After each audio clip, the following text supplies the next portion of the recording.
여러분 안녕하십니까? NBS 투데이 시작합니다. 정부가 2023년도 예산안을 639조 원으로 편성했습니다.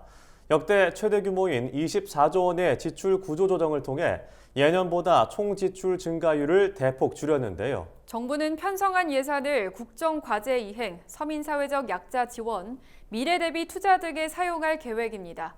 내년도 예산안의 자세한 내용을 박다영 기자가 전합니다. 정부가 2023년도 예산안을 발표했습니다.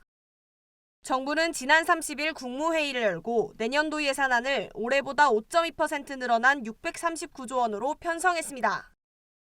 내년도 예산안은 정부의 건전재정기조 전면 전환에 맞춰 편성됐습니다.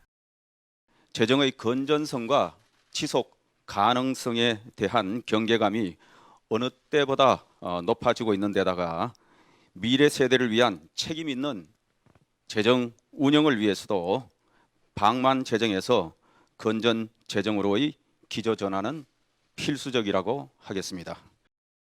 내년도 본예산 증가율은 문재인 정부의 연평균 본예산 증가율인 8.7%의 60% 수준으로 대폭 줄었습니다.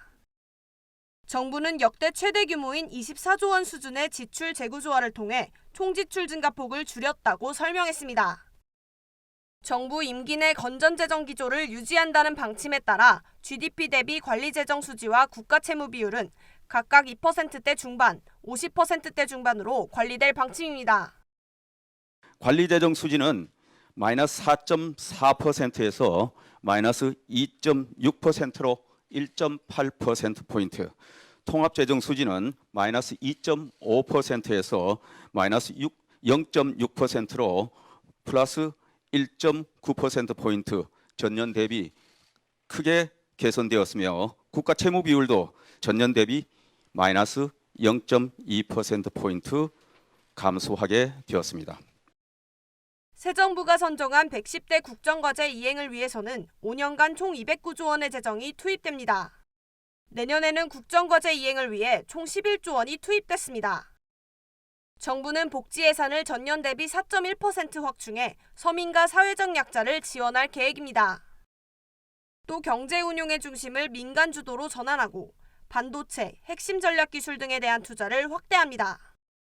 이 밖에도 정부는 국민의 안전보장과 글로벌 중추국가 강화를 위한 예산도 대폭 늘렸습니다.